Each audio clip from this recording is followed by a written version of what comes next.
जो हम लोगों ने पहले शुरू किया था उसका अगला वीडियो हम लोग शुरू करने जा रहे हैं, जो है कम्युनिकेशन रिसर्च के ऊपर। कम्युनिकेशन रिसर्च जो है ये आपका यूनिट 10 में है। अगर आप सिलेबस देखेंगे तो ये यूनिट 10 में है कम्युनिकेशन रिसर्च। तो आज हम लोग ये यूनिट शुरू करने वाले हैं। तो यूनिट का नाम है communication research.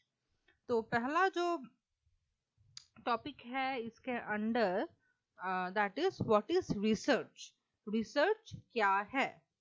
Research is an attempt to discover something.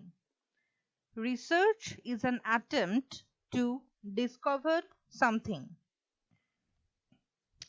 So, research is something that we try to understand, try to discover something new. For this, we happen to follow two types of procedures. One is the formal procedure, another is the informal procedure. Research can be very informal with only a few or no specific plans or steps, or it can be formal where a researcher follows highly defined and exacting procedures.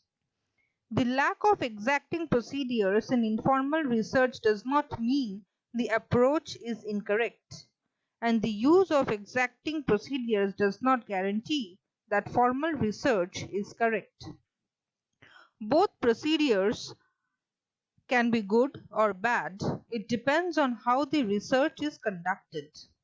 The important thing for all researchers to understand is the correct methods to follow to ensure the best results. So, formal research is something that is highly defined. It has exacting processes, procedures, step-by-step rules and guides to be followed. Whereas in informal research, no specific plan is followed. And what is research? The research is an attempt to discover something. Research is also a never-ending process. In many cases, research project intending to answer a new set of questions produces a new set of question no one thought before. Research में होता क्या है? ये एक never ending process है, ये कभी खत्म नहीं होता है। तो रिसर्च हम सालों साल करते जा सकते हैं, और कभी कभार ऐसा भी होता है कि जो रिसर्च जिस विषय के लिए शुरू किया गया था वो विषय के बारे में वो तो बताता ही है, ऊपर से और भी बहुत सारे क्वेश्चन एडिशन होता है उसमें कि उसमें और भी क्या क्या चीजें रिसर्च किया जा सके और क्या क्या चीजों को जाना जा सके। तो रिसर्च कभी खत्म नहीं होता, ये एक चलता रहता है, और एक रिसर्च और भी बहुत सारे क्वेश्चन को और भी दूसरे रिसर्च को जन्म देती है। चलिए अगले स्लाइड पे चलते हैं। Research phases in mass media. Now, research phases in mass media. Now, if you look at the research phases in mass media,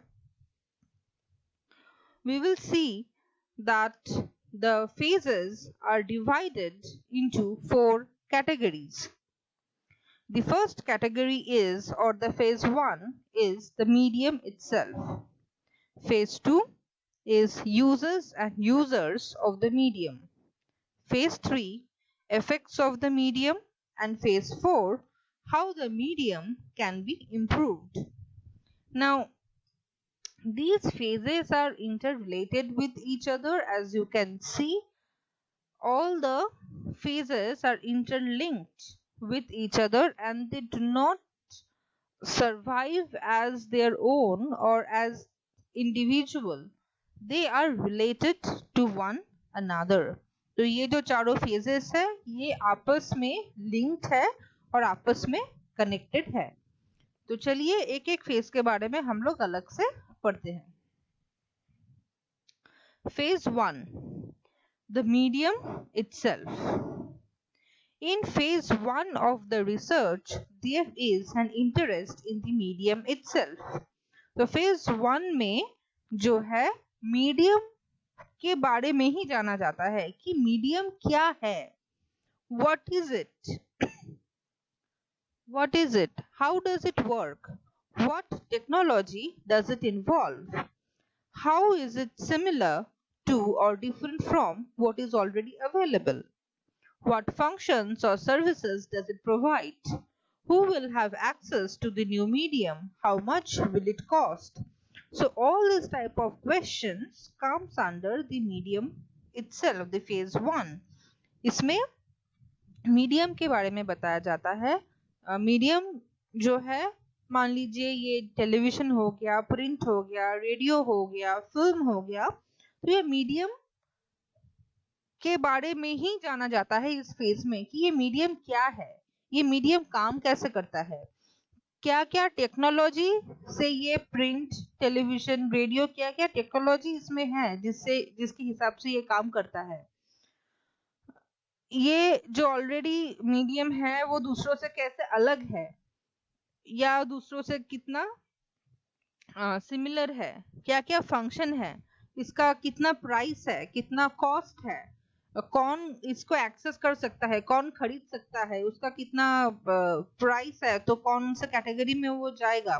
तो ऑल दीज थिंग्स, ये सब इंफॉर्मेशन जो है फेज 1 में आता है, जिसे which is the medium itself. अगला phase 2, uses and users of the medium. Phase 2 research begins once the medium is developed. In this phase, specific information is accumulated about the uses and users of the medium. How do people use the medium in real life? Do they use it for information only, to save time, for entertainment, or for some other reason? Do children use it? Do adults use it? Why? What gratifications does the new medium provide? What other types of information and entertainment does the new medium replace? Were original projections about the use of the medium correct? What uses are evident other than those that were predicted from the initial research? So these are the type of questions that are looked into in phase 2, which is users and users of the medium. So इसमें क्या होता है, users and users of the medium में लोग कैसे उस medium को व्यवहार करते हैं. How do the people use the medium? वो जो मीडियम का व्यवहार हो रहा है किस लिए हो रहा है, क्या सिर्फ इंफॉर्मेशन पाने के लिए हो रहा है, क्या समय बचाने के लिए हो रहा है, एंटरटेनमेंट के लिए हो रहा है, या कोई और कारण है, क्या उसे बच्चे यूज करते हैं, क्या उसे एडल्ट्स यूज करते हैं, किस तरह का सेटिस्फैक्शन वो मीडियम जो है, किस तरह का सेटिस्फैक्शन लोगों को देता है, क्या ये किसी और तरह के इंफॉर्मेशन और एंटरटेनमेंट को रिप्लेस करता है, इसका फ्यूचर क्या है, इसका फ्यूचर क्या है, इसका क्या क्या इसके बारे, इस मीडियम के बारे में जो जो पहले सोचा गया था, क्या वो सोच, क्या वो मीडियम वो कर पा रही है, या कुछ और भी उसमें एडिशन है या नहीं कर पा रही है, कैसे लोग उसको व्यवहार करते हैं अपनी निजी जिंदगी में, टीवी कैसे यूज होता है, रेडियो कैसे यूज होता है, क्यों लोग रेडियो सुनते हैं, क्यों लोग टीवी देखते हैं, क्यों लोग पेपर पढ़ते हैं, क्यों लोग इंटरनेट करते हैं, इंटरनेट का इस्तेमाल करते हैं, ये सब क्वेश्चन जो है, इस तरह का रिसर्च जो है ये फेज 2 में आता है, जो कि है users and users of the medium. Third phase, effects of the medium. Phase 3 includes investigations of the social, psychological, and physical effects of the medium. How much time do people spend with the medium? Does it change people's perspective about anything? What do the users of the medium want and expect to hear or see? Are there any harmful effects related to using the medium? In what way, if any, does the medium help people? Can the medium be combined with other media or technology to make it even more useful?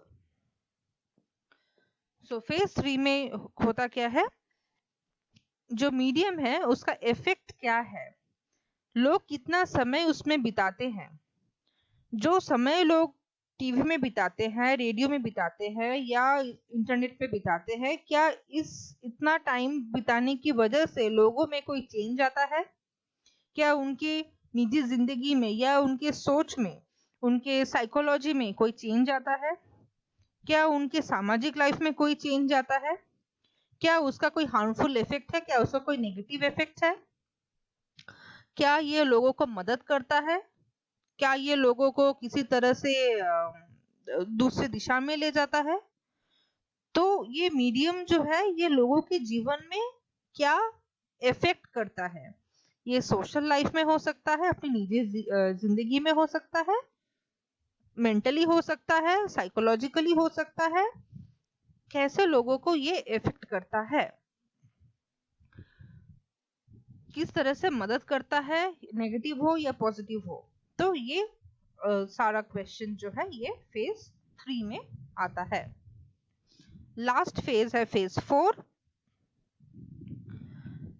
How the medium can be improved. In phase 4, research is conducted to determine how the medium can be improved, either in its use or through technological developments. Can the medium provide information or entertainment to more types of people?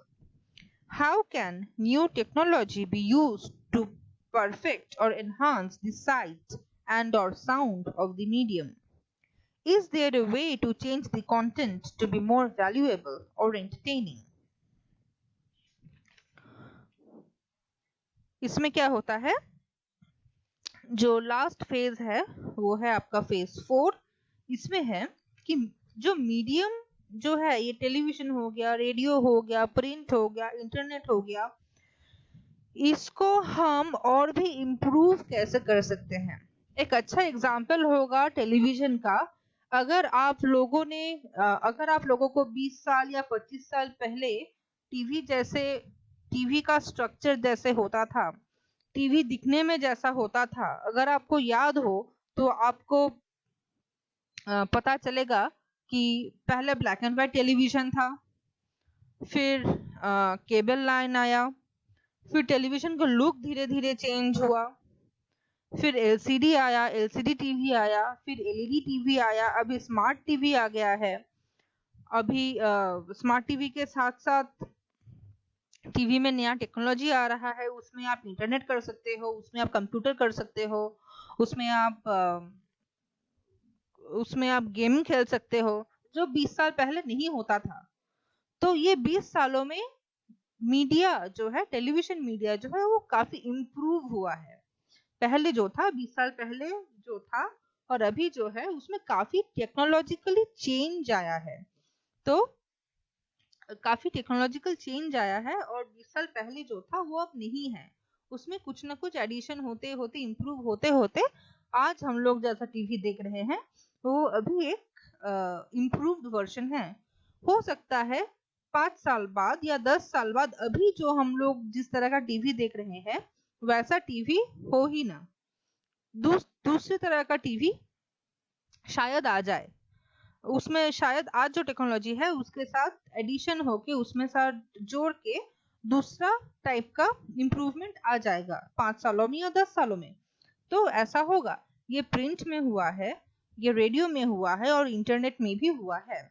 Internet में radio broadband का जो speed है वो बढ़ता है। आप अगर mobile phone देखोगे, मोबाइल फोन कैसे इम्प्रूव हुआ है पिछले 10, 15, 20 सालों में, तो इस तरह का इम्प्रूवमेंट हर मीडियम में होता रहता है। तो जो लास्ट फेज है फेज 4 वो है how the medium can be improved. उसमें यह है कि वो मीडियम जो है कैसे इम्प्रूव किया जा सकता है ताकि उसमें और भी अच्छी क्वालिटी का साउंड आए, विजुअल्स आए और उसमें किस तरह का कंटेंट ये सिर्फ टेक्नोलॉजिकल नहीं है, कंटेंट भी है कि किस तरह का नया नया कंटेंट भी दिया जाए, किस तरह का नया नया प्रोडक्शन भी किया जाए ताकि लोग इंटरटेन होते रहे और लोगों का इंटरेस्ट बना रहे। तो मीडियम कैसे इंप्रूव हो सकता है? एक हो सकता है आपका टेक्नोलॉजिकली, जैसा कि मैंने बताया 20 साल पहले जो था अभी वैसा नहीं है। और हो सकता है सेकंड वैल्यूएबल कंटेंट, कैसा कंटेंट टेलीविजन में देखने को मिलता है। तो 20 साल या 25 साल पहले जिस तरह का कंटेंट टेलीविजन में हम लोग को दिखता था उससे काफी इम्प्रूव्ड कंटेंट जो काफी इंटरेस्टिंग है आज हम लोग को देखने को मिलता है। तो इस तरह का इम्प्रूवमेंट होता रहता है। इसमें एक चीज आपको ध्यान रखना है जो यहाँ पे नोट में दिया गया है, वो है the research phases are not linear, that when they pass over it is never considered again. Research may be simultaneously in all 4 phases. जैसे कि मैंने पहले ही बताया, ये जो रिसर्च फेजेस है ये लीनियर नहीं है और ये एक दूसरे से इंटरलिंक्ड है। तो ऐसा नहीं है कि फेज 1 खत्म हो जाने के बाद फेज 2 आएगा, फिर फेज 3 आएगा, ये फेज 4 आएगा। किसी भी फेज में काम हो सकता है और एक साथ सभी फेजेस में भी काम हो सकता है। इस तरह का नहीं है कि एक में खत्म होगा फिर दूसरा होगा, ऐसा नहीं है। सब ओवरलैपिंग है और सब एक दूसरे से कनेक्टेड है, रिलेटेड है और एक साथ चारों फेजेस में भी काम हो सकता है। ये समझने के लिए ये डायग्राम दिया गया है, लेकिन इस चारों में एक साथ काम हो सकता है और ये रिसर्च को फेजेस, मीडिया रिसर्च को इस चारों फेजेस में बांटा गया है। तो चलिए अगला टॉपिक में चलते हैं।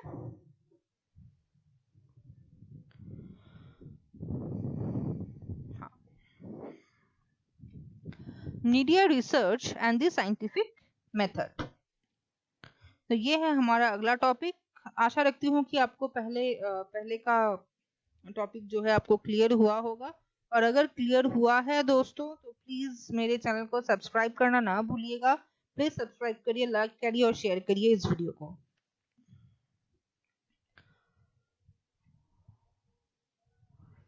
तो चलिए शुरू करते हैं media research and the scientific method. होता क्या है, जब कोई भी रिसर्च हो वो साइंटिफिक होना चाहिए। अब साइंटिफिक रिसर्च का ये मतलब नहीं है कि वो सिर्फ साइंस में ही रिसर्च होगा, ठीक है।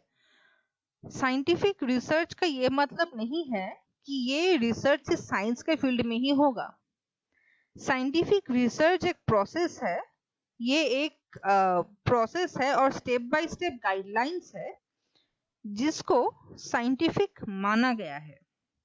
और वो स्टेप अगर कोई रिसर्चर्स फॉलो करता है, वो स्टेप्स अगर फॉलो करता है तो वो रिसर्च से जो रिजल्ट निकलता है, जो उभर के आता है, उसको साइंटिफिक रिसर्च बोलते हैं। तो उस डेटा को, उस इंफॉर्मेशन को साइंटिफिक रिसर्च बोलते हैं, क्योंकि साइंटिफिक रिसर्च में कुछ चीजें होती है, जो स्टेप्स होती है वो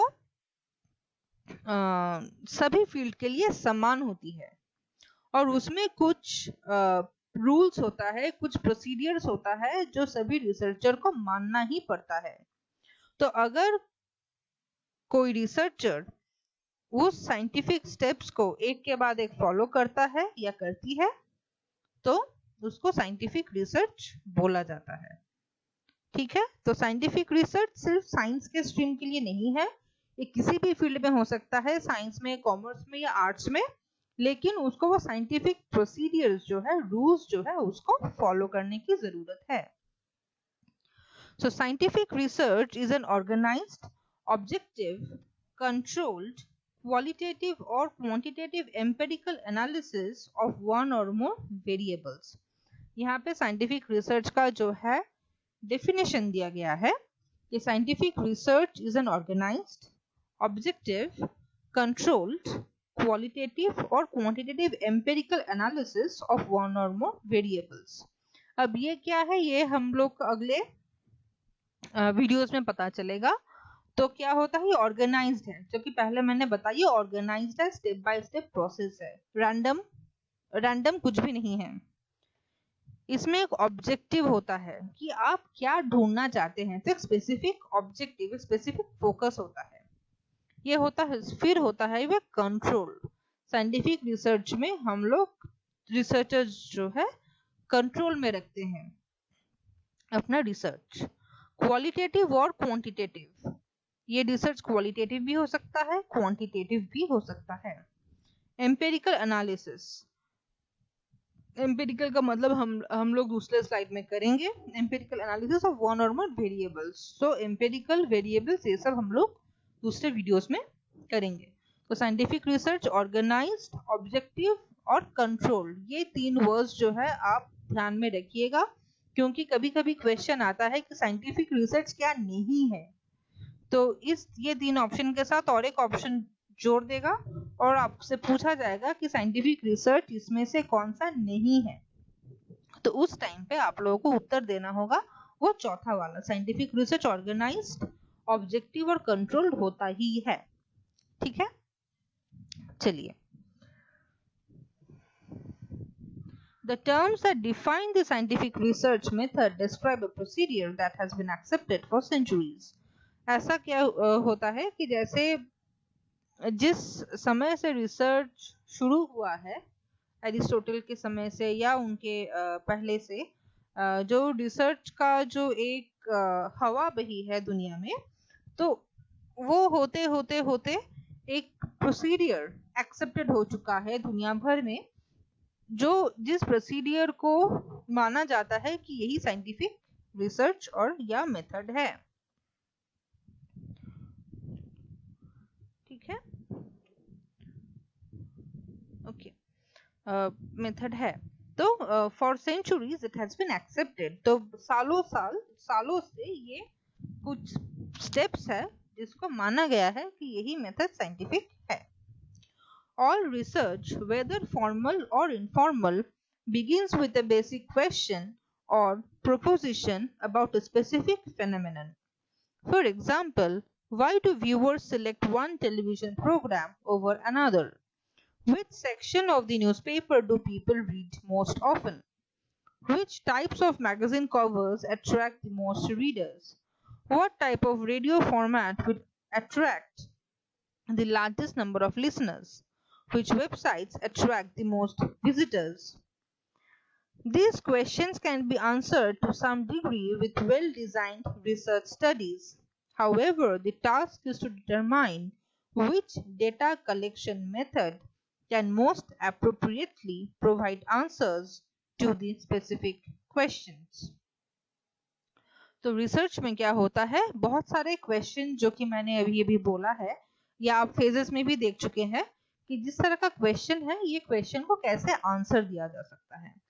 अब ये आंसर देने के पहले आपको एक रिसर्च डिजाइन करना होता है कि कैसे हम लोग उस आंसर में पहुंचे, किस तरह से उस आंसर तक हम लोग पहुंच सकते हैं। ये स्टेप बाय स्टेप प्रोसेस है। ठीक है, तो कैसे हम लोग उसमें पहुंच सकते हैं, तो इसके लिए क्या होता है, मेथड्स ऑफ नोइंग, हम कैसे चीजों को जान सकते हैं। ठीक है, तो इसके लिए 5 मेथड्स ऑफ नोइंग है, मतलब कि चीजों को हम लोग कैसे जान सकते हैं, इस जानने की प्रक्रिया जो है कि मेथड्स जो है, ये 5 तरह का मेथड है। तो methods of knowing, the first method is method of tenacity, second is method of intuition, third is method of authority, fourth is method of self discovery and the fifth is method of science. तो ये जो method है, method of science, इसी के बारे में हम लोग पिछले स्लाइड में बात कर रहे थे। ये बहुत ही इंपॉर्टेंट है और इसके बारे में हम लोग और भी डिटेल में करेंगे अगले स्लाइड में। लेकिन पहले हम लोग ये जान ले कि ये चारों कौन सा है, उसके बाद हम लोग डिटेल में साइंटिफिक मेथड में जाएंगे कि साइंटिफिक मेथड में क्या क्या चीजें होती है। तो पहला जो है वो है method of tenacity. something is true because it has always been true. ठीक है? There are several possible approaches to answering research questions. Curlinger and Lee, using definitions provided nearly a century ago by C.S. Peirce, discusses 4 approaches to finding answers or methods of knowing. To this, a new method, which is the method of self-discovery, has been added. So, ये 4 method था. Self discovery बाद में add हुआ है. Scientific का हम लोग next slide में करेंगे. तो पहले जानते हैं ये 4. तो पहला है method of tenacity. Something is true because it has always been true. Tenacity का मतलब है जो चलता आ रहा है वो हम लोग और भी चलाते जाएंगे. एक चीज कितना चल सकता है.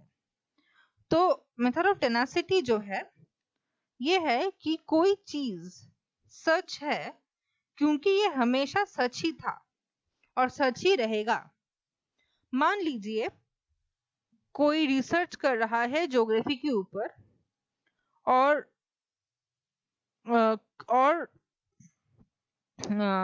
उसमें एक स्टेटमेंट है कि सूरज जो है वो ईस्ट से उगता है और वेस्ट में सनसेट होता है और सनराइज जो होता है वो ईस्ट से होता है, ईस्टर्न साइड से.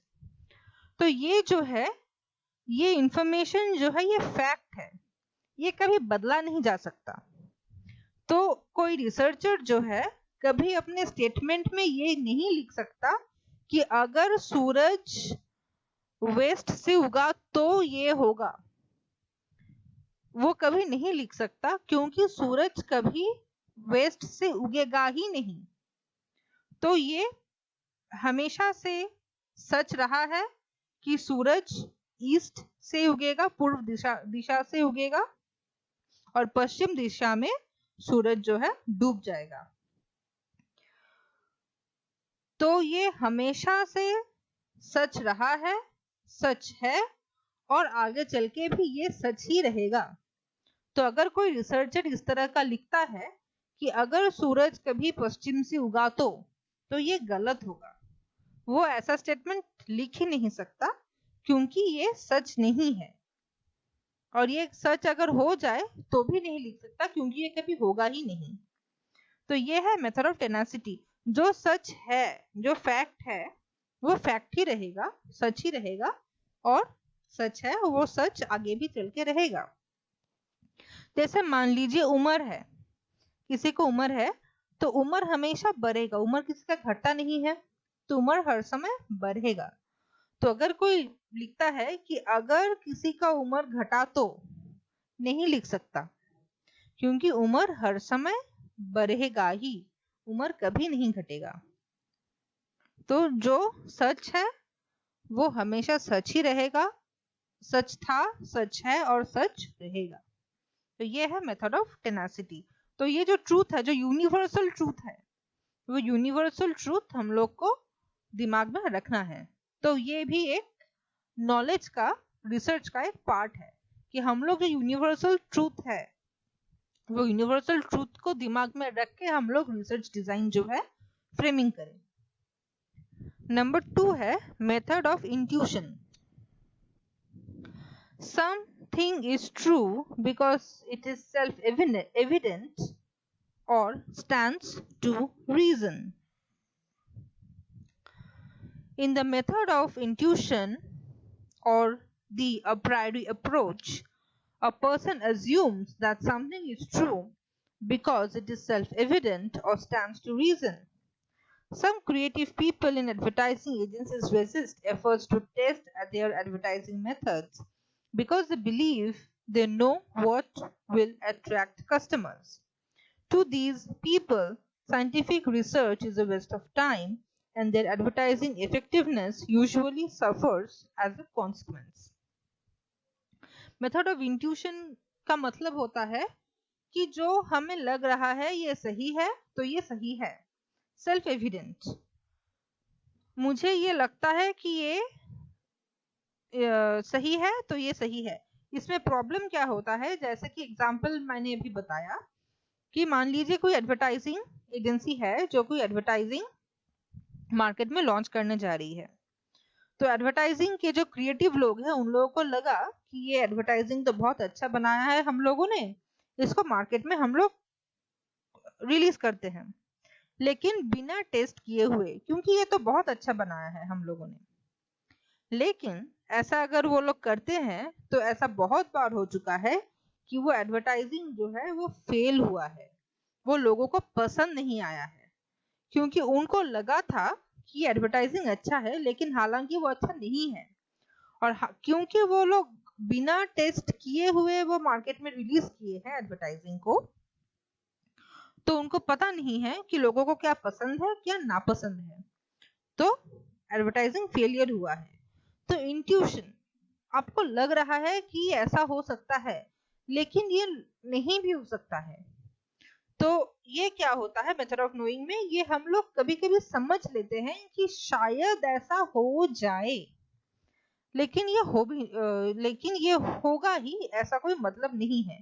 तो इसलिए इंट्यूशन को हम लोग कभी कभी रिसर्च में यूज करते हैं, लेकिन हर समय इंट्यूशन को टेस्ट करने के बाद ही माने जाने का रिवाज है। उसके बाद आता है the method of authority. Something is true because a trusted source says it is true. The method of authority promotes a belief in something because a trusted source, such as a parent, a news correspondent, or a teacher says it is true. The emphasis is on the source, not on the methods the source may have used to gain the information. तो authority का मतलब है मेरे ऊपर कोई है जो मुझे बोल रहा है या बोल रही है कि ये इंफॉर्मेशन है, मैं उस व्यक्ति को मानती हूँ, इसीलिए वो जो बोल रहा है या रही है उसको मैं सच मानती हूँ। तो ये हो गया मेथड ऑफ अथॉरिटी। मान लीजिए कोई पेरेंट्स ने कुछ बोल दिया कि आपको ये करना है क्योंकि इसके पीछे ये रीजन है, तो इसकी वजह से ये आपको करना है। या आपको कोई इंफॉर्मेशन आपके पेरेंट ने दिया, आपके टीचर ने दिया, या किसी टेलीविजन में आपने सुना, रेडियो में आपने सुना, न्यूज एंकर ने बोला, या आपके टीचर ने बोला कि ये इंफॉर्मेशन है, ये तो हम लोग जो है उनके अथॉरिटी को कभी भी क्वेश्चन नहीं करते। अपने पेरेंट का, टीचर का, ये न्यूज का हम लोग जो है न्यूज में जो पढ़ते हैं या टीवी में जो आता है, उन लोग को हम लोग अथॉरिटी मानते हैं कि ये इन लोगों ने जो बोल दिया मतलब ये सही है। और इसका सबसे बड़ा एग्जाम्पल आज की दुनिया में अगर आप न्यूज में देखोगे तो ये है कि the spread of fake news. हम लोग सोशल मीडिया में बहुत सारे फेक न्यूज पढ़ते हैं, लेकिन हम लोग का इतना विश्वास है उस मीडियम के ऊपर, वेबसाइट्स के ऊपर, कि हम लोग एक गलत न्यूज को भी हम लोग पढ़ लेते हैं कि सोशल मीडिया में आया है तो सच ही होगा।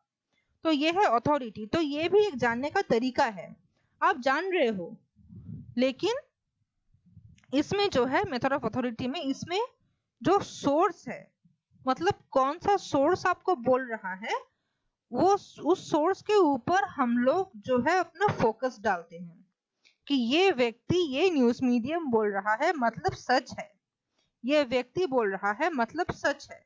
तो उस अथॉरिटी को हम लोग जो है इंफॉर्मेशन के हिसाब से ट्रस्टवर्दी मानते हैं, और उस सोर्स से, उस व्यक्ति से या ऑर्गेनाइजेशन से या न्यूज़पेपर से या न्यूज मीडिया से जो इंफॉर्मेशन आता है उसको हम लोग मान लेते हैं कि ये सच है। उसके बाद आता है the method of self discovery. The self discovery method refers to things we learn and know without intervention from an outside source. While we may use information gathered from other sources to provide an answer to a question or problem, Self-discovery is evident when a person synthesizes a variety of information to come to a decision about something, or maybe even to invest a new product or service. Self-discovery involves using one or more of the other methods of knowing, but the difference is that the discovery was made alone. In essence, the method of self-discovery is similar to the scientific method without the characteristics of being public, and it may be considered a subset of the method of authority where a person becomes his or her own authority based on knowledge gained from the personal experience. बहुत important है. So self-discovery is something to learn and know without intervention from outside source. इसमें क्या होता है, हम लोग खुद अपना डिस्कवरी खुद करते हैं. हम लोग का जो नॉलेज है, जो इंफॉर्मेशन हम लोग को चाहिए होता है, वो किसी दूसरों से ना सुन के, दूसरों से ना जान के हम लोग खुद अपना इंफॉर्मेशन खुद खोज के निकालते हैं, जिसमें बाहरी किसी आदमी का कोई इंटरवेंशन या बाहरी किसी आदमी का कोई रोल नहीं होगा. हम लोग खुद अपना इंफॉर्मेशन जो है ढूंढ के निकालते हैं, और इसमें कोई बाहर से कोई इन्फ्लुएंस नहीं करेगा, और बाहर से कोई इन्फ्लुएंस नहीं करेगा, और ये हम खुद अकेले ये इंफॉर्मेशन जो है हम लोग अपने खुद इंफॉर्मेशन जो है निकालते हैं. ठीक है. इसमें ये भी बोला गया है कि ये एक मेथड ऑफ अथॉरिटी, जो थर्ड पॉइंट है, उसका एक सबसेट है, क्योंकि इसमें अथॉरिटी कोई दूसरा पर्सन नहीं है. इसमें अथॉरिटी आप खुद हो, जो खुद सोर्स हो इंफॉर्मेशन का, और जो खुद इंफॉर्मेशन गैदर करके आप खुद ही को जो है समझा रहे हो, और खुद ही को आप इंफॉर्मेशन रिच बना रहे हो. तो ये एक सबसेट भी माना जाता है मेथड ऑफ अथॉरिटी का, that is self discovery method. And last but not the least is method of science, which is a series of small steps. It has several definable characteristics. The scientific method approach learning as a series of small steps, and unlike the other methods of knowing, it has several definable characteristics. तो method of science, ये scientific method जो है, पहली बात तो ये है कि इसमें बहुत सारे छोटे छोटे स्टेप्स होता है, और दूसरा बात ये है कि इसमें बहुत सारा कैरेक्टरिस्टिक्स होता है जो हम लोग सिर्फ साइंस में ही, साइंटिफिक मेथड में ही देख सकते हैं. तो पहले जो है हम लोग ये कैरेक्टरिस्टिक्स के बारे में करेंगे, फिर हम लोग स्टेप्स की ओर जाएंगे. Characteristics of scientific method. तो साइंटिफिक मेथड का जो कैरेक्टरिस्टिक्स है वो 6 है. तो 6 साइंटिफिक मेथड का कैरेक्टरिस्टिक्स है. तो पहला है scientific research is public. Second है scientific research is objective. Third is scientific research is empirical. Fourth is scientific research is systematic and cumulative. Fifth is scientific research is predictive. And sixth is scientific research is self correcting. तो ये 6 characteristics है scientific method का. तो आइए हम लोग ये 6 characteristics करते हैं, उसके बाद हम लोग स्टेप्स में जाएंगे अगले वीडियो में. The 6 basic characteristics or tenets distinguishing the scientific method from other methods of knowing.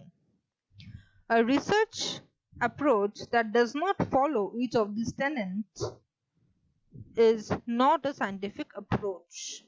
तो यहाँ पे जो 6 कैरेक्टरिस्टिक्स दिया गया है, that is public, objective, empirical, systematic and cumulative, predictive, self correcting. तो ये जो 6 है, इस 6 के अलावा अगर कुछ मेथड होता है तो वो साइंटिफिक मेथड नहीं होगा. तो ये आपका क्वेश्चन में भी आ सकता है कि कौन सा मेथड साइंटिफिक रिसर्च नहीं है. तो आपको 4 ऑप्शन दे दिया, 3 ऑप्शन इसमें से कोई भी दे दिया, और चौथा ऑप्शन कोई दूसरा दे दिया, तो वो आंसर वो दूसरा होगा. तो ये 6 जो है public, objective, empirical, systematic and cumulative, predictive, self correcting, तो ये आपको ध्यान में रखना है और याद रखना है, ठीक है। और हम लोग नेक्स्ट स्लाइड में जाने से पहले दोस्तों प्लीज वीडियो को सब्सक्राइब करिए, लाइक करिए और शेयर करिए, मत भूलिए करना, जरूर सब्सक्राइब करिए। Thank you. तो चलिए नेक्स्ट स्लाइड में चलते हैं और कैरेक्टरिस्टिक्स के बारे में पढ़ते हैं। Scientific research is public. तो पहला कैरेक्टरिस्टिक्स जो है scientific research is public. Advances in science require freely available information. Researchers, especially in the academic sector, cannot plead private knowledge. Methods or data in arguing for the accuracy of their findings. Scientific research information must be freely communicated from one researcher to another. Researcher must take great care in their published reports to include information on sampling methods, measurements, and data gathering procedures. Such information allows other researchers to independently verify a given study and support or refute the initial research findings. This process of replication allows for correction and verification of previous research findings. Though not related to media research, the importance of replication in scientific research was highlighted in many cases. So, in this process, that is scientific research is public, इसका मतलब ये है कि information जो है, अगर कोई researcher अपने लैब में बैठ के, अपनी यूनिवर्सिटी में बैठ के कोई अगर रिसर्च करता है, तो वो रिसर्च का जो इंफॉर्मेशन है, जो डेटा है, जो उसने किया है, जो उसने आविष्कार किया है, उसके बारे में उस रिसर्चर को बाकी दुनिया को बताना पड़ेगा। वो अपना इंफॉर्मेशन छिपा के नहीं रख सकता कि कैसे उसने रिसर्च किया है, किस तरह का डेटा लिया है, कैसे डेटा लिया है, वो छुपा के नहीं रख सकता। उसको दूसरों को भी वो इंफॉर्मेशन देना ही पड़ेगा कि ये मेरा सैंपल था, ये मेरा सैम्पलिंग मेथड था, ये मेरा मेथोडोलॉजी था, इस तरह से मैंने डेटा एनालिसिस किया। ये इंफॉर्मेशन पब्लिकली देना ही पड़ेगा ताकि दूसरे रिसर्चर्स भी उसके ऊपर काम कर सके और वो जो रिसर्च किया है, जो पहले बंदे ने जो रिसर्च किया है, वो सही है या गलत है, उसको प्रूव कर सके।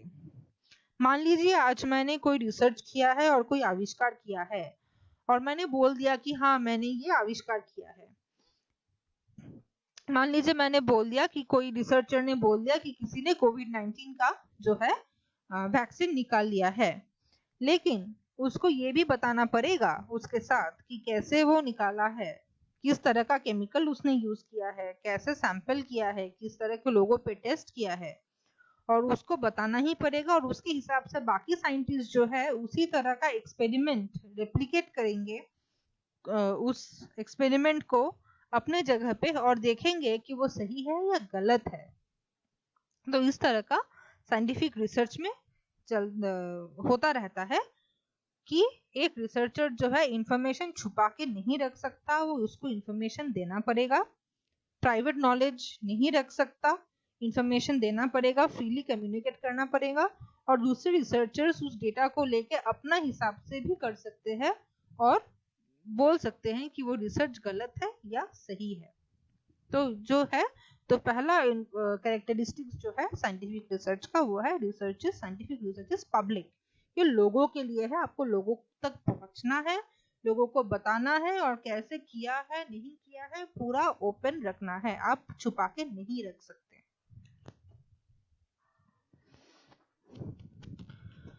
Second is scientific research is objective. Science tries to rule out eccentricities of judgment by researchers. When a study is conducted, explicit rules and procedures are developed and the researchers is bound to follow them. Rules for classifying behavior are used so that two or more independent observers can classify behavior patterns or other elements in the same manner. For example, to measure the appeal of a television commercial, researchers might count the number of times a viewer changes channel during a commercial. This is an objective measure because any competent observer would report a channel change.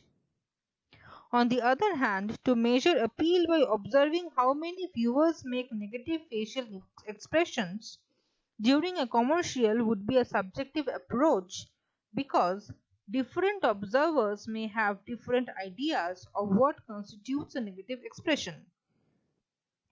Objectivity also requires that scientific research deals with facts rather than interpretation of facts.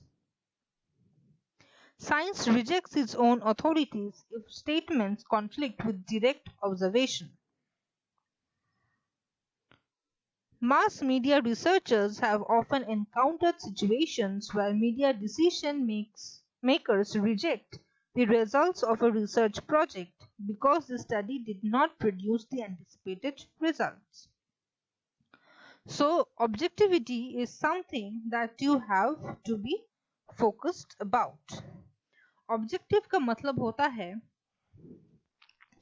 कि आप पहले से अपना judgement नहीं दे सकते, आप पहले से अपना ओपिनियन नहीं दे सकते, आपको ऑब्जेक्टिव रहना है, जो है वो है। आप अपना ओपिनियन, आप अपना जजमेंट जो है उसके हिसाब से आप उस चीज को नहीं देख सकते हैं रिसर्च में।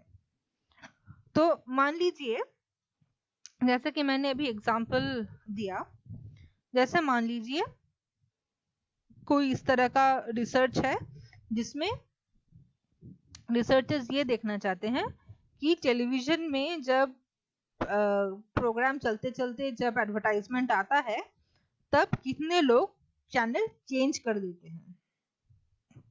ठीक है, कितने लोग चैनल चेंज कर देते हैं, ये मान लीजिए रिसर्च का ऑब्जेक्टिव रिसर्च है, क्योंकि चैनल चेंज जो है ये आप काउंट कर सकते हैं कि मान लीजिए 100 में से 70 लोगों या 80 लोगों ने चैनल चेंज कर दिया। प्रोग्राम जैसे ही ऐड आया उन लोगों ने चैनल चेंज कर दिया, 70 लोगों ने। लेकिन अगर इस तरह का जजमेंट है कि चैनल चेंज करते वक्त लोगों का फेशियल एक्सप्रेशन कैसा होता है और कितने लोग नेगेटिव एक्सप्रेशन देते हैं, तो ये ऑब्जेक्टिव नहीं हो सकता, क्योंकि फेशियल एक्सप्रेशन जो है ये बहुत ही इंडिविजुअल सोच है। जो मुझे लगता है कि ये नेगेटिव फेस है, आपको नहीं भी लग सकता है, या आपको जो लगता है कि ये नेगेटिव है मुझे नहीं लग सकता है। तो ये ओपिनियन के ऊपर निर्भर हो जाता है, ये जजमेंट के ऊपर निर्भर हो जाता है। तो साइंटिफिक रिसर्च में हम लोग इस तरह के जजमेंटल और ओपिनियन की जगह को जो है हम लोग रूल आउट करते हैं, हम लोग निकाल देते हैं कि जहां पे जजमेंट या अपना ओपिनियन न आए और हम लोग ऑब्जेक्टिव रहे, जो है उसी को हम लोग देखें, अपना ओपिनियन उसमें न घुसा पाए। और इसमें हम लोग ज्यादातर ऑब्जेक्टिव में जो है हम लोग फैक्ट्स के ऊपर डील करते हैं, इंटरप्रिटेशन के ऊपर नहीं। जो फैक्ट है वो हम लोग निकालने की कोशिश करते हैं कि ये फैक्ट है, ये हो रहा है, लेकिन ये क्यों हो रहा है, कैसे हो रहा है, वो एनालिसिस में चला जाएगा, वो जजमेंट या ओपिनियन में चला जाएगा। ठीक है, तो साइंटिफिक रिसर्च जो है ये ऑब्जेक्टिव होता है और ये एक फोकस होता है जहाँ पे हम लोग अपना ओपिनियन और जजमेंट जो है नहीं दे सकते हैं। तो चलिए अगला पॉइंट, साइंस इज एम्पिरिकल। हम लोग ने पहले बोला था कि एम्पिरिसिज्म हम लोग करेंगे, साइंटिफिक रिसर्च के डेफिनेशन में भी एम्पिरिकल वर्ड था, तो हम लोगों ने बोला था कि हम लोग ये डेफिनेशन करेंगे। तो चलिए हम लोग करते हैं। Science is empirical. Researchers are concerned with a world that is knowable and potentially measurable. Empiricism comes from the Greek word for experience.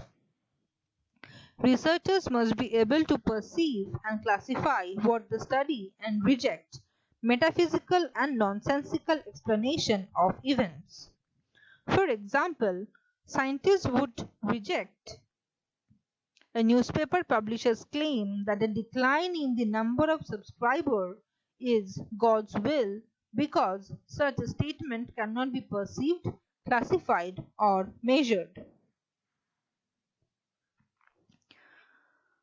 This does not mean that scientists avoid abstract ideas and notions, they encounter them every day. However, they recognize that concepts must be strictly defined to allow for objective observation and measurement. Scientists must link abstract concepts to the empirical world through observations, which may be either directly or indirectly via various measurement instruments.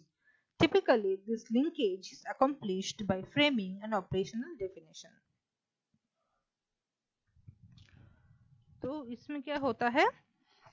पहली बात यह है कि scientific research is empirical. Empirical का मतलब है, empiricism comes from the Greek word experience. ये आपको याद रखना है क्योंकि ये काफी बार एग्जाम में आ चुका है और आपके फ्यूचर में भी आ सकता है कि एम्पिरिसिज्म का मतलब क्या है. तो एम्पिरिसिज्म का मतलब है एक्सपीरियंस, और यहाँ पे हम लोग क्या करते हैं एज ए रिसर्चर, जो मेटाफिजिकल और नॉनसेंसिकल एक्सप्लेनेशन है हम लोग वो बाहर कर देते हैं. मतलब ये है कि कोई भी चीज साइंटिफिक रिसर्च में जो है, कोई भी चीज जो है हम एक्सपीरियंस के हिसाब से हम लोग उसको डिफाइन करते हैं. जैसे कि 4th पॉइंट में यहाँ पे लिखा है, वेरिएबल्स मस्ट बी डिफाइंड. हम लोग साइंटिफिक रिसर्च में जो भी चीज का एक्सपेरिमेंट करते हैं, जिसके ऊपर भी हम लोग जो है काम करते हैं, उसको डेफिनेशन हम लोगों को देना है. It has to be defined.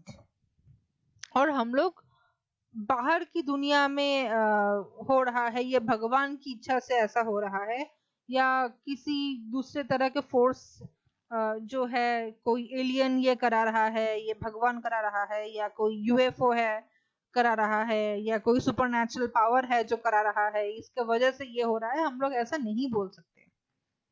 और अगर हम लोग बोलते भी हैं, ऐसा नहीं है कि हम लोग साइंस में ऐसा नहीं बोलते, साइंटिफिक रिसर्च में अगर हम लोग बोलते भी हैं, फिर भी उसको हम लोग डिफाइन करने की जरूरत है. मतलब मान लीजिए हम लोगों ने बोल दिया कि ये सुपरनैचुरल पावर है, तो सुपरनैचुरल पावर का मतलब क्या है वो हम लोग को डिफाइन करना है.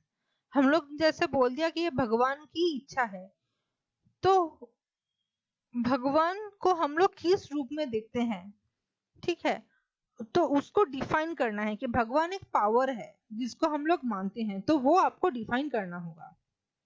तो अगर हम लोग किसी भी चीज को, जो साइंटिफिक रिसर्च में हम लोग जब किसी भी चीज का अगर डेफिनेशन नहीं दे सकते, तो वो साइंटिफिक रिसर्च नहीं हो सकता. तो हम लोगों को क्या करना है, कोई भी वेरिएबल हो या कोई भी चीज हम लोग बोल रहे हो कि इस तरह का एक्सपीरियंस हो रहा है या इस तरह का चीजें हो रहा है, तो हम लोगों को उसको डेफिनेशन डिफाइन करना ही पड़ेगा. तो इस डेफिनेशन का 2 तरह का डेफिनेशन होता है.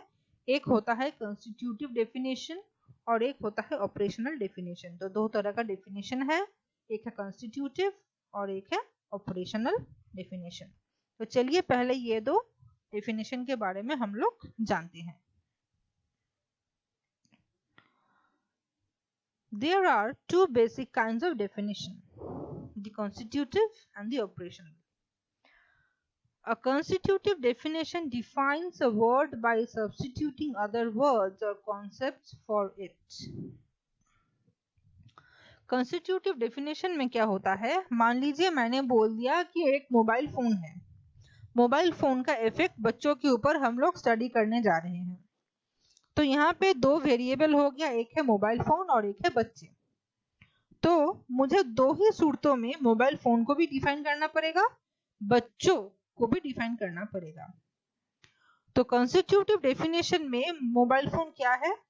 Constitutive definition defines a word by substituting other words और कॉन्सेप्ट्स फॉर इट। इसमें क्या होगा, मोबाइल फोन को हम कैसे डिफाइन करते हैं कि ये एक गैजेट है, ये एक टेक्नोलॉजी है, इसमें ये फीचर होता है, इसमें हम लोग बातें कर सकते हैं, इसमें हम लोग इंटरनेट का इस्तेमाल कर सकते हैं, इसमें ये फीचर्स होता है। तो मोबाइल फोन जो है, ये जो टर्म है मोबाइल, इसको हम दूसरे शब्दों से डिफाइन कर सकते हैं। तो कोई भी अगर वेरिएबल हो गया जिसको हम दूसरों शब्दों से उसको उसके कॉन्सेप्ट को डिफाइन कर सकते हैं, वो हो जाएगा कॉन्स्टिट्यूटिव डेफिनेशन। तो मोबाइल फोन जो है हम लोग उसको डिफाइन कर सकते हैं दूसरे वर्ड्स के साथ।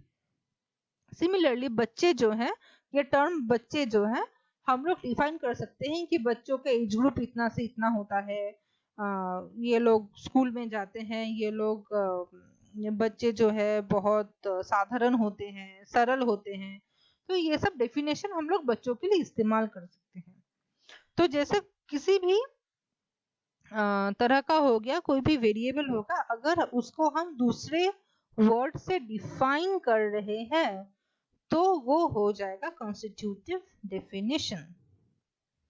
ऑपरेशनल डेफिनेशन अलग है। An operational definition specifies procedures that allow one to experience or measure a concept. इसमें क्या होता है, इसमें डिफाइंस अ प्रोसीडियर, इसमें मोबाइल, जैसे कि पहले कॉन्स्टिट्यूटिव में हम लोगों ने बोला कि जैसे मोबाइल फोन है उसको हम लोग दूसरे वर्ड्स के हिसाब से जो है डिफाइन कर सकते हैं। ऑपरेशन डेफिनेशन में क्या होगा, हम लोग बोलेंगे कि आप उस शॉपिंग मॉल में जाओ, आप किसी भी मोबाइल फोन के स्टोर में जाओ, वहां पे जो मोबाइल फोन लिखा होगा उसके नीचे वो उठा के लाओ, वही मोबाइल फोन है। अगर किसी ने वहां पे मोबाइल फोन जो लिखा है वहां मोबाइल फोन की जगह पे गलती से पेन ड्राइव रख दिया तो वह पेन ड्राइव ही मोबाइल फोन का डेफिनेशन माना जाएगा ऑपरेशनल में। क्योंकि ऑपरेशनल ये कहता है कि तुम ये करो, ये स्टेप्स फॉलो करो, ये स्टेप फॉलो करते हुए तुम जिस जगह पे पहुंचोगे वही तुम्हारा डेफिनेशन है। कॉन्स्टिट्यूटिव में हम लोग क्या बोल रहे थे कि मोबाइल फोन को हम लोग और भी दूसरे शब्दों से डिफाइन करते हैं, हम लोग समझाते हैं कि मोबाइल फोन है क्या। ऑपरेशनल में क्या होगा, आप किसी रिसर्चर को बोलोगे कि आप उस दुकान में जाएंगे, उस दुकान में बहुत सारी चीजें लिखा होगा, वहां पे जो मोबाइल फोन लिखा होगा उसके नीचे जो प्रोडक्ट रखा होगा वो मोबाइल फोन है, आप उठा के लेके चले आओ, वही मोबाइल फोन है। लेकिन अगर किसी ने वहां पे गलती से मोबाइल फोन की जगह पे पेन ड्राइव रख दिया तो वो पेन ड्राइव हो जाएगा मोबाइल फोन की जगह, और वही होता है। इसी कारण के लिए ऑपरेशनल डेफिनेशन फॉल्टी होता है। ऑपरेशनल डेफिनेशन हमेशा सही नहीं होता है, उसमें गलतियां होता है। तो इसीलिए रिसर्चर जो है कॉन्स्टिट्यूटिव डेफिनेशन को ज्यादा प्रेफर करते हैं ओवर ऑपरेशनल डेफिनेशन।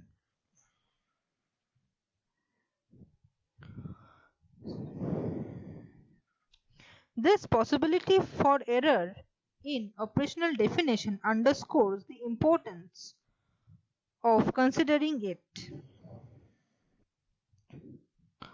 तो इसलिए क्या है, ऑपरेशनल डेफिनेशन ज्यादा नहीं किया जा सकता है, कॉन्स्टिट्यूटिव डेफिनेशन माना जाता है। लेकिन ये भी आप भी सही है कि कुछ जगह में हम लोग कुछ वेरिएबल्स को शायद ऑपरेशनल डेफिनेशन के हिसाब से नहीं देख पाए, कॉन्स्टिट्यूटिव डेफिनेशन के हिसाब से नहीं देख पाए, तो वहां पे ऑपरेशनल डेफिनेशन ही ज्यादा मायने रखता है। तो both operational and constitutive definition are used in research experiments।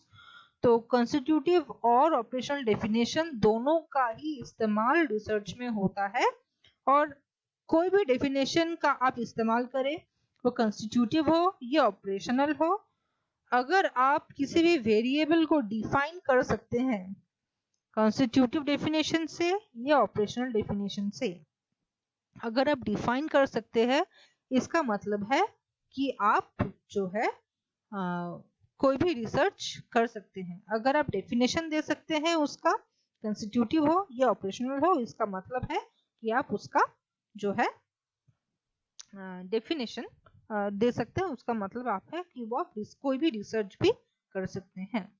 Any question that can be answered as long as there are operational definitions for the independent and dependent variables,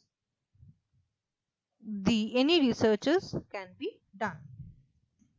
Okay, चलिए अगला चलते हैं, fourth point. Scientific research is systematic and cumulative. No single research study stands alone, nor does it rise or fall by itself. Astute researchers always use previous studies as building blocks for their own work.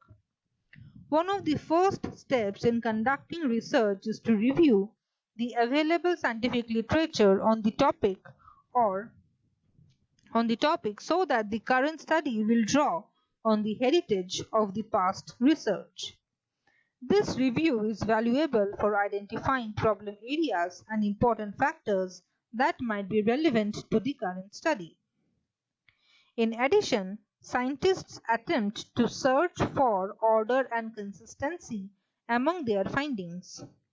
In its ideal form, scientific research begins with a single carefully observed event and progresses ultimately to the formulation of theories and laws.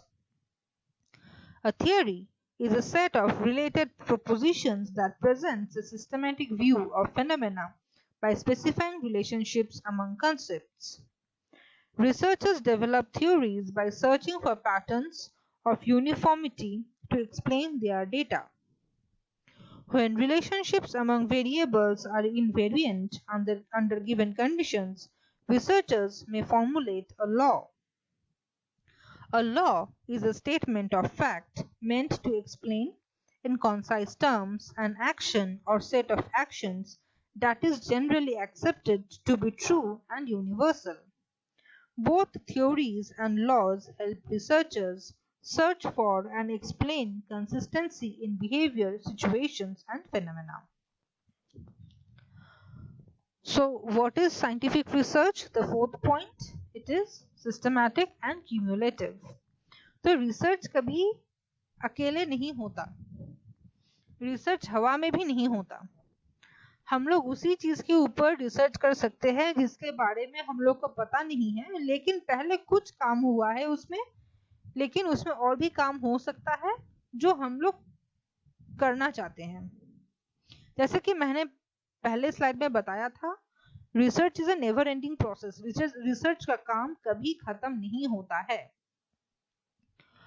तो मान लीजिए कोई researcher है जो अभी किसी चीज के ऊपर काम कर रहा है, तो वो क्या करेगा, वो पहले देखेगा कि इसके ऊपर पहले क्या हो चुका है काम, उसके ऊपर पहले क्या काम हो चुका है, तो उसके ऊपर वो देखेगा कि क्या क्या काम हो चुका है और क्या नहीं हुआ है, क्या उस पे एडिशन किया जा सकता है, तो वो उसके ऊपर बिल्ड करेगा। तो जो पहले हो चुका है वो उसके ऊपर देखेगा, फिर उसके हिसाब से उसमें जो और एडिशन किया जा सकता है जो नहीं हुआ है वो उसको खोजने की कोशिश करेगा। तो इसलिए ये सिस्टमेटिक है और क्यूमुलेटिव है। समय के साथ साथ रिसर्च जो है ये एक्यूमुलेशन होते जाता है, एक के बाद एक एडिशन होते जाता है।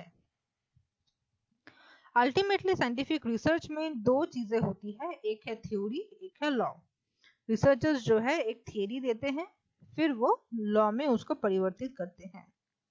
तो थ्योरी क्या है?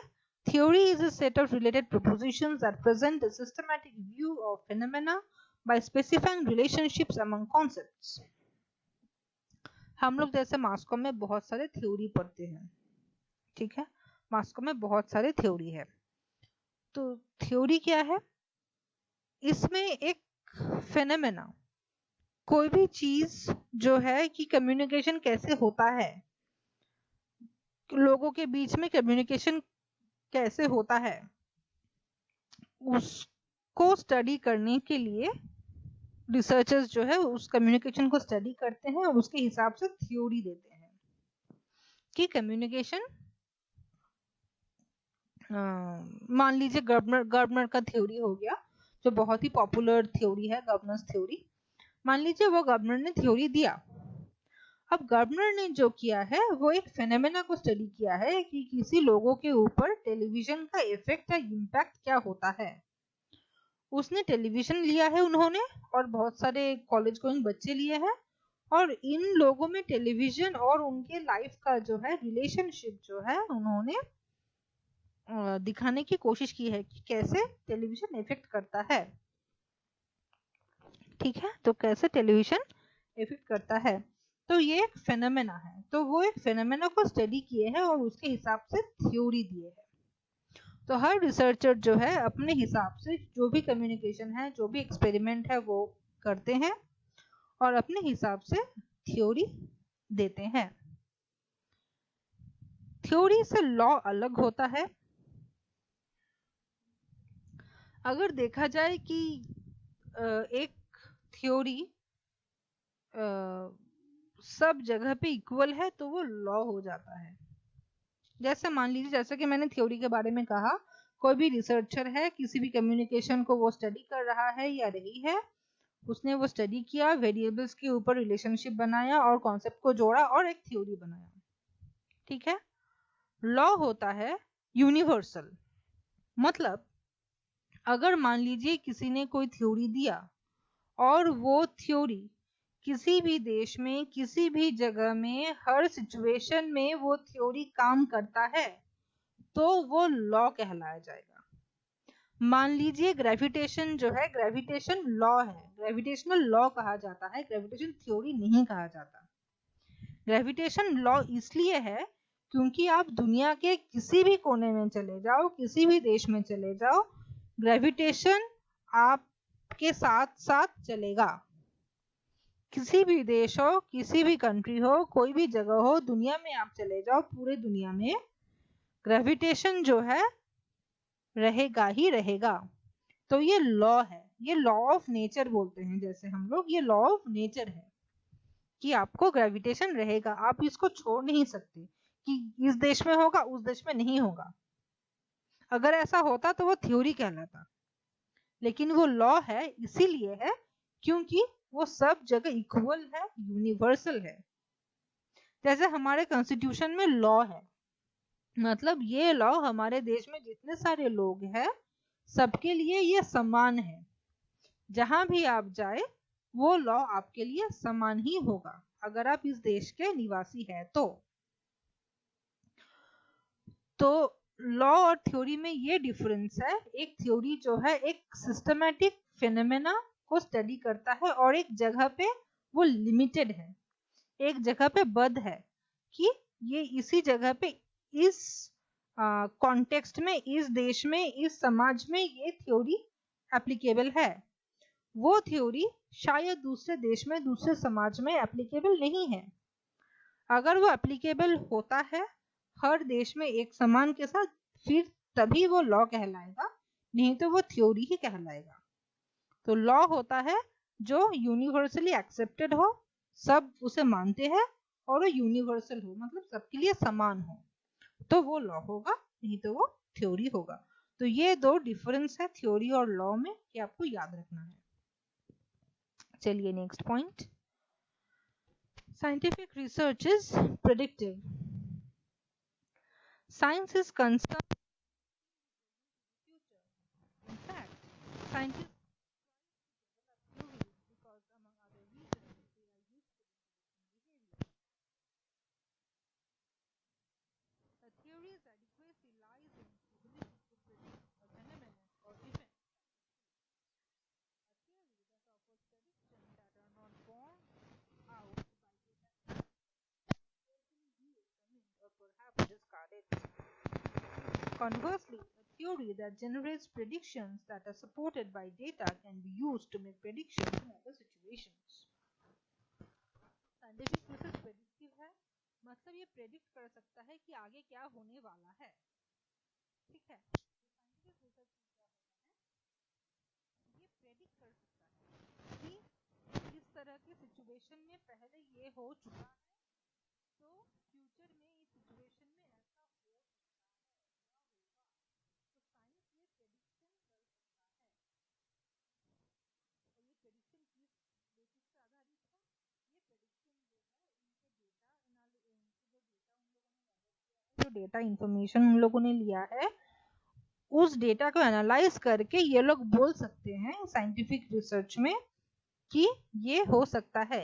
ये हवा में ऐसे ही नहीं बोलते हैं, ठीक है, हवा में नहीं बोलते, उनके पास डेटा है, इंफॉर्मेशन है, जिसको एनालाइज करके ये लोग बोल सकते हैं कि इस सिचुएशन की वजह से इसका रिजल्ट ऐसा हो सकता है या इसका रिजल्ट ऐसा आएगा।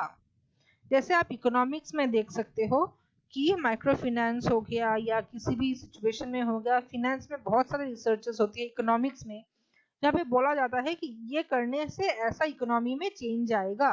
तो ये लोग कैसे बोलते हैं, लोग इसलिए बोल सकते हैं क्योंकि इनके पास डेटा है जो पहले हो चुका है, इम्प्लीमेंट हो चुका है और रिजल्ट आ गया है, और उनके पास जो डेटा है उसके हिसाब से उसको पढ़ के एनालाइज करके ये बोल सकते हैं कि इस डेटा की वजह से ऐसा हो सकता है।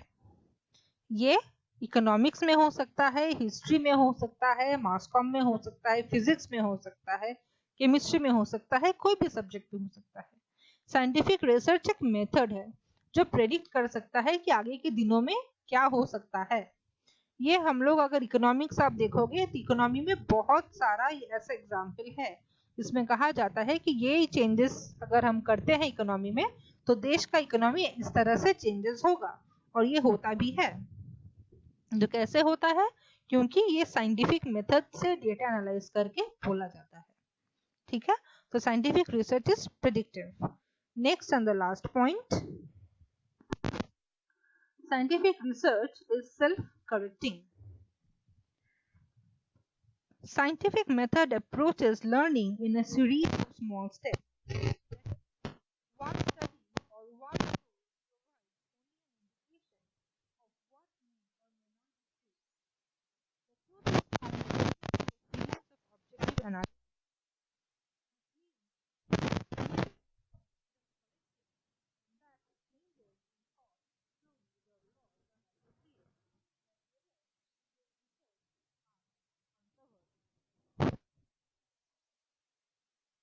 क्या होता है सेल्फ करेक्टिंग का मतलब है, मान लीजिए किसी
कंट्रोवर्शियल थ्योरी रहा है 1940s, 50s, 60s तक।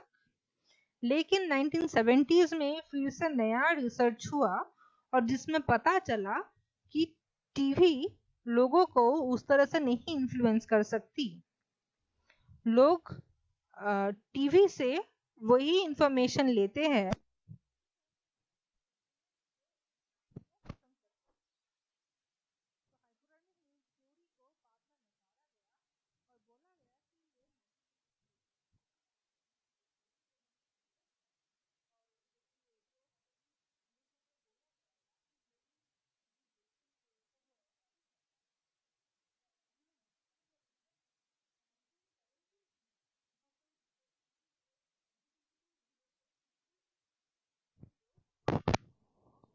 टीवी को उसी तरह यूज करते हैं या उस तरह का यूज करते हैं जिस तरह वो चाहते हैं, तो इसको नकारा गया। तो ये सेल्फ करेक्टिंग का एक एग्जाम्पल है मास मीडिया में। जो एक थियरी है 40s का, वो 70s में जाके उसको नकारा गया और उसको अब हाइपरबोलिक थ्योरी हम लोग पढ़ते हैं, लेकिन वो इनकरेक्ट प्रूव हो चुका है। तो साइंटिफिक रिसर्च में जो है ये ओपननेस रहना चाहिए।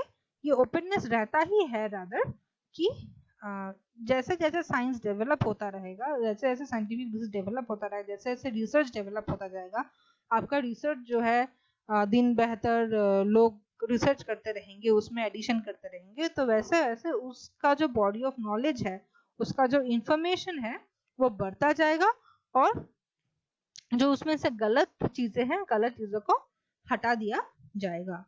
ठीक है, तो ऐसा होता है। तो ये था मेरा आज तक का वीडियो। तो अगर आपको वीडियो अच्छा लगा है तो सब्सक्राइब करिए, लाइक करिए और शेयर करिए। और ऐसे ही ज़्यादा वीडियोस के लिए मुझे आप कमेंट करिए कि किस तरह का वीडियो आपको चाहिए, किस तरह का टॉपिक आपको चाहिए, वो आप कमेंट सेक्शन में लिख सकते हैं। वीडियो के बारे में, मेरे वेबसाइट के बारे में जो है डिटेल्स आपको डिस्क्रिप्शन बॉक्स में मिल जाएगा। तो मिलते हैं अगले वीडियो में दोस्तों। Thank you so much. Subscribe करना मत भूलिए। Thank you.